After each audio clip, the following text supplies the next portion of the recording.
Vitamin D एकमात्र ऐसा vitamin है जिससे हमारे शरीर खुद इस विटामिन को बनाता है। इसके लिए हमें सिर्फ धूप की जरूरत होती है। जिस तरह सूरज की रोशनी में पौधे फोटोसिंथेसिस करके अपने लिए खाना बनाते हैं, उसी तरह हमारा शरीर भी अपने लिए विटामिन डी बनाता है। लेकिन आश्चर्य की बात यह है कि सूरज की रोशनी मुफ्त में मिलने के बावजूद दुनिया की करीब आधी आबादी विटामिन डी की कमी से जूझ रही है। हमारे देश में तो मामला और भी गंभीर है। टाटा 1mg लैब की एक स्टडी के मुताबिक भारत में करीब 76% लोग विटामिन डी की कमी से जूझ रहे हैं। इसका मतलब यह हुआ कि हर 4 में से 3 लोगों के शरीर में विटामिन डी की कमी है। आज शो में हम जानेंगे कि विटामिन डी इतना जरूरी क्यों है और किन कारणों से विटामिन डी की कमी होती है। साथ ही यह भी जानेंगे कि विटामिन डी की कमी के होने पर क्या संकेत मिलते हैं और भारत में विटामिन डी को लेकर क्या हाल है, किन कारणों से हो रही है इसकी कमी। हमारे साथ इस मुद्दे पर कुछ खास मेहमान हैं। सबसे पहले उनसे आपका परिचय करवा दें। हमारे साथ प्रशांत नाग हैं, वाइस प्रेसिडेंट हैं टाटा 1mg के। ध्वनि शाह हैं, न्यूट्रिशनिस्ट हैं। और साथ ही डॉक्टर युगल कारखुर हैं, वरिष्ठ सलाहकार है ऑर्थोपेडिक्स डिपार्टमेंट नारायणा हॉस्पिटल से। आप सभी मेहमानों का बहुत बहुत शुक्रिया, आप लोगों ने वक्त निकाला हमारे दर्शकों के लिए और एक बेहद ही खास अहम मुद्दे पर आज हम चर्चा करने वाले हैं। सबसे पहले प्रशांत नाग सर, आपके पास आऊंगा क्योंकि ये रिपोर्ट आप लोगों ने निकाली है। इस रिपोर्ट से क्या संकेत मिल रहे हैं, क्या है पूरी रिपोर्ट, ब्रीफ में बताइए। देखिए, हमें समझना होगा कि विटामिन डी एक असेंशियल विटामिन है बॉडी के लिए। एंड विटामिन दो प्रकार के होते हैं ब्रॉड रूप से, एक जो फैट में मिलते हैं और एक जो पानी के थ्रू में मिल सकते हैं। तो फैट सॉल्युबल विटामिन के अंदर विटामिन डी एक ऐसा विटामिन है जो कि हमारे सिर्फ बोन और कैल्शियम के एब्जॉर्प्शन के अलावा हमारी इम्यूनिटी और मल्टीपल रोल्स प्ले करता है। जो हमने देखा जब हेल्थ चेकअप्स होते हैं, इतने सारे लोग टेस्ट कराते हैं, अराउंड 76% जो लोग थे उनके अंदर विटामिन डी डेफिशिएंसी थी। And it is not just कि जो टाटा 1mg में टेस्ट हो रहे हैं, जब आप वर्ल्ड ओवर स्टडीज देखेंगे तो विटामिन डी की डेफिशिएंसी 50% टू 90% तक देखी गई है कुछ स्टडीज में। एंड क्योंकि ये फैट सॉल्युबल विटामिन है तो इसमें डाइट का बहुत इंपॉर्टेंट रोल होता है। अगर आप कंपैरेटिवली वीगन डाइट लेते हैं, वेजिटेरियन डाइट लेते हैं, तो फैट कंटेंट ओवरऑल लो हो जाता है। तो ये सब चीजें हैं जिसके कारण विटामिन डी की डेफिशिएंसी ऐसी जगह पर जहां पर कंपैरेटिवली नॉनवेज कम खाया जाता है वहां पर ज्यादा देखने को मिलता है। सनलाइट एक्सपोजर अगर लो रहता है, इंडोर रह रहे हैं आप, आपका सनलाइट का एक्सपोजर नहीं है, तो भी आपका विटामिन डी लेवल लो जाता है। तो ये कारण है कि विटामिन डी की डेफिशिएंसी बहुत ज्यादा है। एंड ये इतना इंपॉर्टेंट विटामिन है कि इसकी राइट टाइम पे टेस्टिंग और सप्लीमेंटेशन बहुत इंपॉर्टेंट है ओवरऑल आपके, नॉट जस्ट फॉर योर आपके हड्डी और शरीर के लिए, but overall immunity levels maintain करने के लिए, आपके day to day working of body के लिए बहुत हाई रिक्वायरमेंट है इसकी।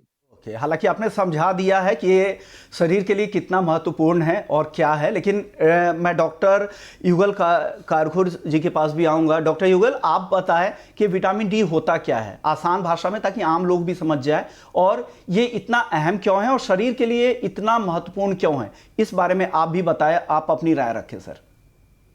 तो वैसे तो सारे विटामिन्स इंपॉर्टेंट हैं बॉडी की फंक्शन के लिए। जो मेन विटामिन्स जो हमें मालूम है, ए डी ई के, जिनके बारे में हम कॉमनली बात करते रहते हैं, और फिर इनके बहुत सारे सब टाइप्स भी होते हैं। लेकिन अगर हम आज से विटामिन डी की बात करें तो जैसा प्रशांत जी ने बताया था कि एक बहुत इंपॉर्टेंट रोल है इसका हमारी बोन की मेटाबॉलिज्म में और हमारे कैल्शियम जैसे हड्डियों में एब्जॉर्ब होता है उसके लिए। लेकिन बात वहीं पे खत्म नहीं होती है। कैल्शियम और विटामिन डी की रिक्वायरमेंट बॉडी के बाकी सारे फंक्शंस में है। एक तरह से आप ये मान के चलिए एक कंट्रोल सेंटर है विटामिन डी, जो मोस्टली आपके हार्ट के फंक्शन, लिवर के फंक्शन, किडनी के फंक्शन, हर चीज को कंट्रोल करता है। तो हमें ये बहुत कॉमनली मालूम है इसके बारे में, और ये इतना बड़ा इशू आज की डेट में इसलिए बन गया है क्योंकि विटामिन डी का एब्जॉर्प्शन है वो सिर्फ स्किन के रूट से ही होता है, और जो हमारी डाइटरी सप्लीमेंट्स हैं उसमें उसकी जो क्वांटिटी है वो बहुत कम है। And that is why sunlight की डेफिशिएंसी और इन चीज़ों की वजह से विटामिन डी की कमी होने लगी है। बट विटामिन डी का जो मेन रिक्वायरमेंट है वो है कि कैल्शियम का बोन में एब्जॉर्प्शन कराने के लिए, एक तरीके से ये एक गाड़ी है जो कैल्शियम को लेके जाती है बोन तक। तो अगर वो गाड़ी ही नहीं होगी तो कैल्शियम बोन तक पहुंचेगा कैसे? तो इसलिए विटामिन डी इतना ज़्यादा ज़रूरी है हमारी बोन्स की और मसल्स की हेल्थ के लिए। डॉक्टर युगल, आपसे एक और मैं सवाल ये पूछना चाहूंगा कि विटामिन डी के कमी के लक्षण क्या है, ताकि आम लोग भी समझ पाए कि उनके अंदर विटामिन डी की कमी हो गई है। तो क्या क्या लक्षण है वो बता पाएंगे आप सर?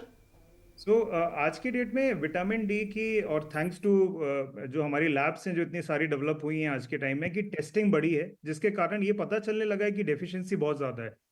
साथ साथ में ऐसे बहुत सारी पॉपुलेशन है जिनको डेफिशिएंसी तो है लेकिन उसकी वजह से कोई सिम्टम नहीं है। लेकिन आपको कैसे पता चलेगा कि आपको विटामिन डी की डेफिशिएंसी है, क्या सिम्टम्स हैं? तो इन सिम्टम्स को हम बेसिकली बच्चों में अलग और बड़ों में अलग करके डिफरेंशिएट करेंगे तो थोड़ा आसान होगा समझना।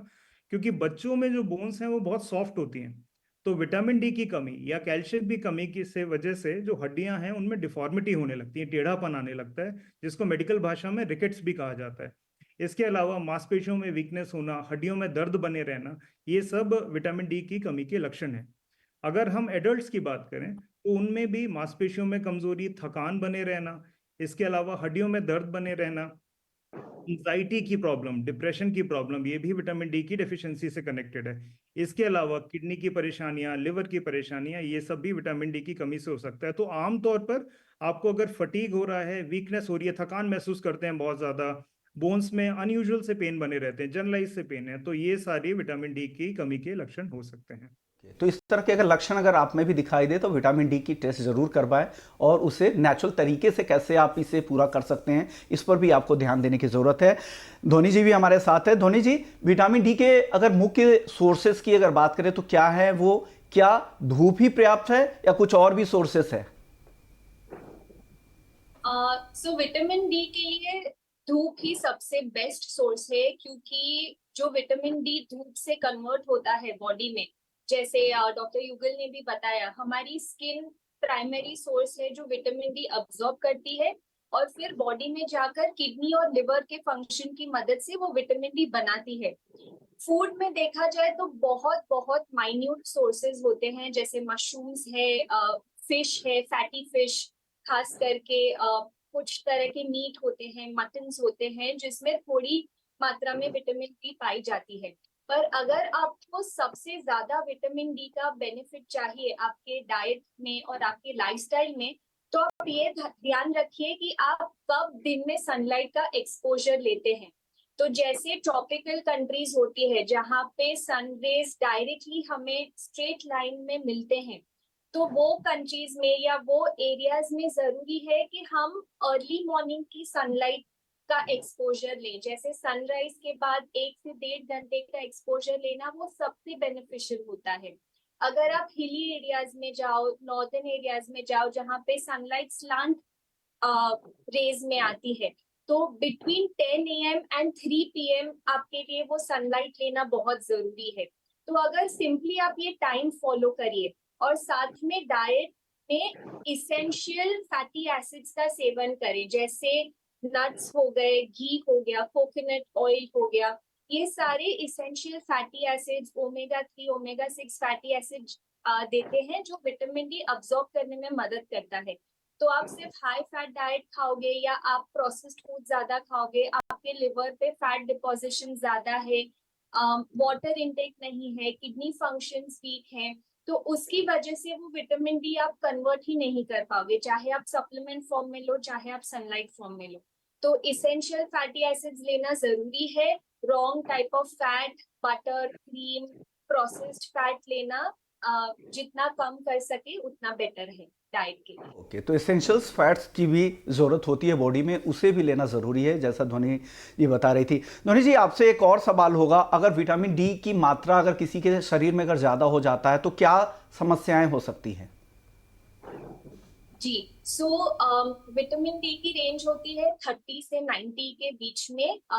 अगर आप 50 या 60 के आसपास रहते हैं, 50-60 आयु के आसपास, तो वो आपके लिए ऑप्टिमम होता है। हाँ, अगर आप हायर साइड पे पहुंच गए, जो यूजुअली सप्लीमेंट मिसयूज की वजह से होता है कि आपको डॉक्टर ने नहीं बताया पर आप अपने मन से सप्लीमेंट्स ले रहे हो, तो लेवल्स बहुत ज्यादा बढ़ सकते हैं सिंथेटिक विटामिन डी के। 2 मेजर सिम्टम्स जो मैंने देखे हैं, क्योंकि वो कैल्शियम अब्जॉर्प्शन बहुत तेजी से करता है, it causes deposition, so arteries में प्लाक होना, किडनीज में स्टोन होना, ये भी एक तरह का साइड इफेक्ट होता है। दूसरा एक साइड इफेक्ट होता है कि हाइपर एक्टिविटी, जैसे इरिटेबिलिटी हो गई, एंजाइटी हो गई, आपका नर्वस सिस्टम बहुत ज्यादा हाइपर एक्टिव हो जाता है। तो वो सारे सिम्टम्स भी दिखाई पड़ते हैं, खास करके बच्चों में जब सप्लीमेंटेशन बहुत दे देते हैं पेरेंट्स, और वो इरिटेबल बन जाते हैं, हाइपर एक्टिव बन जाते हैं, और फिर उनको काम डाउन करने के लिए उनको बिहेवियरल डिसऑर्डर में भेज देते हैं. So this is also vitamin D over toxicity, a symptom of over toxicity. Okay, आप भी इस पे डॉक्टर युगल, आप भी कुछ इस पे अपनी राय रखें कि क्या क्या क्या हो सकता है अगर विटामिन डी की मात्रा अगर किसी के शरीर में ज़्यादा हो जाए तो क्या क्या समस्याएं हो सकती हैं? तो ये बड़ी इंटरेस्टिंग सी चीज़ है कि विटामिन डी की डेफिशिएंसी और टॉक्सिसिटी के सिम्टम्स बड़े मिलते जुलते हैं. तो विटामिन डी की कमी से भी आपको एंजाइटी और डिप्रेशन होगा, और एक्सेस होने से भी ये प्रॉब्लम हो सकती है. विटामिन डी की हम अपनी जो प्रैक्टिस में देखते हैं ना, तो आज का टाइम ऐसा है कि लोग टेस्ट भी करा लेते हैं, ट्रीटमेंट भी शुरू कर देते हैं, एंड हम बहुत कोइंसिडेंटली डिस्कवर करते हैं कि उनका विटामिन डी लेवल बिल्कुल नॉर्मल है, बट वो फिर भी विटामिन डी ले रहे हैं. प्रॉब्लम ये बहुत बड़ी इसलिए नहीं है क्योंकि एब्जॉर्प्शन बहुत ज़्यादा नहीं होता. इवन अगर आप कंज्यूम कर रहे हैं सप्लीमेंट्स, तो उसका बहुत छोटा सा हिस्सा 10 to 30% ही बॉडी में एब्जॉर्ब होता है. तो इसलिए टॉक्सिसिटी होने के चांसेस बहुत कम होते हैं.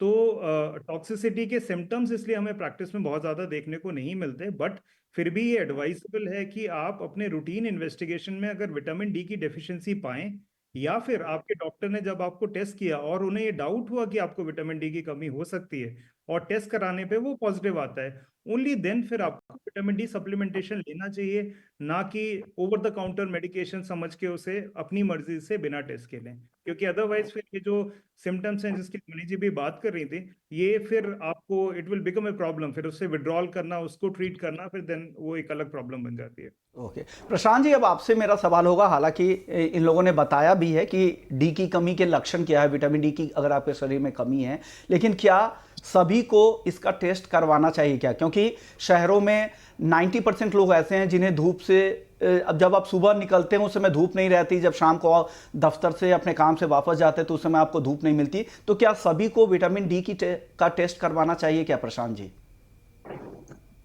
देखिए, क्योंकि विटामिन डी आपके रूटीन कामों में, जैसा कि डॉक्टर युगल ने, ध्वनि ने बताया, इतना इम्पोर्टेंट है. सो एक सिंपल टेस्ट से आपको मालूम पड़ जाएगा क्या डेफिशिएंसी है. प्लस ये एक नेचुरल रिसोर्स से आ रहा है जिसका एक्सपोजर लो रहा है, आपने खुद बोला सनलाइट का एक्सपोजर लो रह रहा है. तो इट इज वेरी इंपॉर्टेंट कि सब टेस्ट कराएंगे, जिससे कि उनको मालूम पड़ जाएगा कि उनका कितना लो है. एंड वो सिंपल सप्लीमेंटेशन से, सिंपल हैबिट चेंज से आप एक बीमार अवस्था से बच सकते हैं. सो मेरी राय यही रहेगी कि सबको विटामिन डी का टेस्ट कराना चाहिए. ओके, बिल्कुल, क्योंकि शहरों की जो लाइफस्टाइल है बिल्कुल अलग है, जहां पर आपसे धूप से मुलाकात ही नहीं होती है, तो आपको सप्लीमेंट की ही यहाँ पर ज़्यादा ज़रूरत होती है. ऐसे में क्या क्या उपाय होंगे, फिर आप उस तरफ जा सकते हैं. अब हम बात करते हैं ऑस्टियोपोरोसिस की. क्या विटामिन डी से इसे रोकने में मदद मिलती है क्या? डॉक्टर युगल, इस पर आप क्या कहेंगे? तो ऑस्टियोपोरोसिस को पहले ब्रीफली समझ लेते हैं. ऑस्टियोपोरोसिस मतलब आपकी हड्डियों का खोखला होना, हड्डियों का वीक होने को हम मेडिकल भाषा में ऑस्टियोपोरोसिस कहते हैं. और ये होता क्यों है? ये होता तब है जब बॉडी में, खास करके बोन्स में, कैल्शियम की कमी होने लगे, और जो ब्लड से कैल्शियम बोन की तरफ जाना हो, उसका जो फ्लो है वो कम हो जाए. ये एज की वजह से भी हो सकता है और कई सारी बीमारियों की वजह से भी हो सकता है. लेकिन विटामिन डी का इसमें क्या रोल है? जैसा मैंने इनिशियली बताया था जब हमने ये बात शुरू करी थी, कि विटामिन डी वो कैरियर है. अगर आप कैल्शियम का सप्लीमेंट ले रहे हैं ऑस्टियोपोरोसिस के लिए, लेकिन आपको विटामिन डी की डेफिशिएंसी है, तो आप ये रियलाइज करेंगे कि वो कैल्शियम डिपॉजिट ही नहीं हो रहा बोन में. तो ये कई सारी स्टडीज से पता चला है कि अगर आपके विटामिन डी की डेफिशिएंसी आपकी बॉडी में, तो सिर्फ 10 to 15% जो कैल्शियम है वो बोन में डिपॉजिट होगा. वर्सेस अगर आपका कैल्शियम विटामिन डी कंप्लीट है, नॉर्मल लेवल में है, तो ये एब्जॉर्प्शन 30 to 40% हो जाता है. एंड इसीलिए आप देखेंगे कि आज की डेट में जितने भी कैल्शियम इजीली अवेलेबल है मार्केट में, उनमें सब में vitamin D as a supplement added है. And that is the role. उसे फोर्टिफाई करने का रीजन यही था कि विटामिन डी इतना इंपॉर्टेंट करियर है कि अगर हमें ऑस्टियोपोरोसिस को ट्रीट करना है, तो सिर्फ हम कैल्शियम देके विटामिन डी की कमी के साथ उसको ट्रीट नहीं कर सकते, और अगर करेंगे तो वो इनफेक्टिव होगा. ओके, तो एक और सवाल होगा, क्या विटामिन डी, डॉक्टर युगल, क्या इन्फेक्शन से हमें लड़ने में भी मदद करता है? साथ ही कई तरह के रोग जैसे कैंसर, हृदय रोग के भी खतरे को विटामिन डी कम करता है क्या? जो विटामिन डी है वो क्योंकि इम्यूनिटी को बेटर करता है, तो इसलिए इनडायरेक्टली इन्फेक्शन की कंट्रोल में उसका रोल है, क्योंकि हमारी इम्यूनिटी बेटर होगी तो इन्फेक्शन से लड़ने की क्षमता बढ़ जाती है। साथ साथ में हार्ट डिसीजेज में बहुत स्ट्रांगली देखा गया है और बहुत स्ट्रांग लिटरेचर सपोर्ट है इस चीज़ का आज की डेट में, कि विटामिन डी की अगर आपकी बॉडी में सफिशिएंट अमाउंट है तो आपको कार्डियोवास्कुलर डिसीजेस होने के चांसेस कम होंगे। और इस चीज़ के लिए भी इम्पॉर्टेंट है कि नॉट जस्ट बोन की हेल्थ के लिए बट हार्ट की और लिवर की हेल्थ के लिए भी विटामिन डी हमारी बॉडी में नॉर्मल लेवल में होना चाहिए। ओके, तो ये बहुत अहम है, इसलिए विटामिन डी के बारे में हम चर्चा कर रहे हैं। ध्वनि, आपसे अब मेरा एक सवाल होगा कि आप विटामिन डी के सप्लीमेंट लेने के फायदे और नुकसान क्या है, और इसके लिए सही खुराक क्या होगी? क्या आपके जो डाइट होंगे वो किस तरह के होने चाहिए, इस पर आप बताएं, इसके फायदे और नुकसान को भी बताएं। जी, तो सबसे पहले सप्लीमेंट खुद डिसाइड ना करें, आप एक मेडिकल प्रैक्टिशनर, न्यूट्रिशनिस्ट, डॉक्टर के पास जाकर ही आपके सप्लीमेंट डोज डिसाइड करें। दूसरी बात यह है कि आपके डेफिशिएंसी लेवल या सिम्टम लेवल पे डिपेंड होता है कि आपको सप्लीमेंटेशन कितना लेना है। यूजुअली अगर बहुत ज्यादा डेफिशिएंसी हो जाए, आपके लेवल्स 10 से नीचे हो जाए, तो डॉक्टर्स प्रेफर करते हैं कि इंजेक्शन थ्रू आपको वो सप्लीमेंटेशन दे। अगर 15 से 25 या 15 से 30 के बीच में डेफिशिएंसी लेवल होती है तो डॉक्टर्स आपको वीकली शॉट्स सजेस्ट करते हैं। उसमें डेली शॉट्स भी आते हैं, वीकली शॉट्स भी आते हैं। आपके बॉडी के हिसाब से वो डिसाइड होता है कि कौन सा बेटर अब्सॉर्ब होगा। ज्यादातर 6 to 8 वीक्स का टाइम होता है, 6 से 8 हफ्तों का टाइम होता है जो आपको वीकली शॉट्स लेने होते हैं, और उसके बाद आप एक ब्रेक ले सकते हैं। पर यहाँ पे अगेन इट्स वेरी इंपॉर्टेंट कि टेस्टिंग करना बहुत जरूरी है। सप्लीमेंट के साथ साथ आपको ध्यान रखना है कि आप कौन सी चीजें कौन से टाइम पर खा रहे हैं। जैसे विटामिन डी के सप्लीमेंट्स यूजुअली ब्रेकफास्ट टाइम पे लेने चाहिए, सुबह के टाइम पे बिफोर 10 AM, क्योंकि उसका अब्जॉर्प्शन वो टाइम पे बेटर होता है बॉडी में। पर वो टाइम पर आपको एक होलसम ब्रेकफास्ट खाने की जरूरत होती है जब आप विटामिन डी का डोज लेते हैं। खास करके थोड़ी उसमें आप ड्राई फ्रूट्स ऐड करिए, घी में या थोड़े से ऑयल में बना हुआ कुछ नाश्ता हो, जैसे पोहा, उपमा, इडली, पराठा वगैरह। आप वार्म ब्रेकफास्ट खाइए ताकि वो विटामिन डी अब्सॉर्ब हो सके बॉडी में। और दिन भर आपको ध्यान रखना है कि आपकी डाइट बैलेंस्ड होनी चाहिए, जैसे हेल्दी फॉर्म ऑफ फैट्स ज्यादा होने चाहिए, अनहेल्दी फॉर्म ऑफ फैट्स कम होने चाहिए। आपका वाटर इनटेक इनफैक्ट बहुत इंपॉर्टेंट है, क्योंकि किडनी वो प्रोसेस करता है और किडनी को हेल्दी रखने के लिए वाटर इनटेक की भी जरूरत होती है। तो जैसे पुदीने का पानी, जीरे का पानी, ये सारी चीजें हमें मदद करती है किडनीज को हेल्दी रखने के लिए। And lastly I would say जितनी रॉ चीजें हैं जैसे फ्रूट्स, वेजिटेबल्स, नारियल का पानी, नट्स, रॉ चीजें बहुत हेल्प करती है आपके लिवर और किडनी को हेल्दी रखने के लिए। और जितना लिवर और किडनी आप हेल्दी रख पाए, विटामिन डी आप उतना ही अब्सॉर्ब कर पाएंगे, प्रोसेस कर पाएंगे। और अगर आप सप्लीमेंट भी ले रहे हो तो मिनिमम आपको 1 साल या 1.5 साल तक वापस सप्लीमेंटेशन लेने की जरूरत ना पड़ेगी।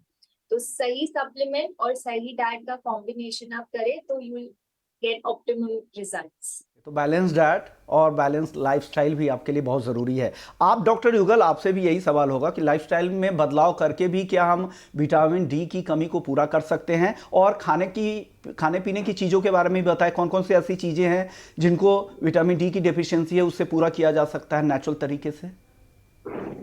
विटामिन डी के लिए जो अगेन बार बार रिपीट होके आता है कि सनलाइट बहुत इंपॉर्टेंट है। और अर्बनाइजेशन के समय में क्योंकि हमारा जो डे टाइम होता है वो हमेशा क्लोज स्पेसेस में निकलता है, तो जो ऑप्टिमम टाइम होता है जब यूवी बी रेज जो होती हैं, जो बेस्ट जिस समय अवेलेबल होती है, जो विटामिन डी एब्जॉर्प्शन के लिए हमें चाहिए, उस समय हम बाहर होते नहीं हैं। बट हैविंग सेड दैट, अभी भी जो WHO की रिकमेंडेशंस हैं वो ये कहती हैं कि अगर बहुत ज्यादा गर्मी का सीजन नहीं है तो दोपहर में 10 बजे और 2 बजे के बीच आप कम से कम अगर 1 घंटा खुले कपड़े, मतलब आपके बॉडी अगर पूरी कपड़ों से कवर है तो किसी काम की नहीं, तो आपके बॉडी के अपर पार्ट अगर कुछ एक्सपोज्ड है तो वो 1 घंटे तक अगर आप धूप लेते हैं तो वो बेस्ट सोर्स है। आज के डेट में अगेन सनस्क्रीन का बहुत ज्यादा इस्तेमाल होने लगा है और वो उसके फायदे हैं बट उसका नुकसान भी है, बिकॉज हमारे स्किन से जहाँ से एब्जॉर्बिशन होना होता है ये सनस्क्रीन उसी यूवीबी रे को ब्लॉक कर देती है, तो उसका यूज भी जुडिशियसली होना चाहिए। इसके अलावा हमारे बड़े शहरों में एयर पोल्यूशन इतना बढ़ गया है, उसके वजह से जो यूवीबी रेज हैं वो नहीं पहुंच पाती, विटामिन डी एब्जॉर्ब नहीं होता।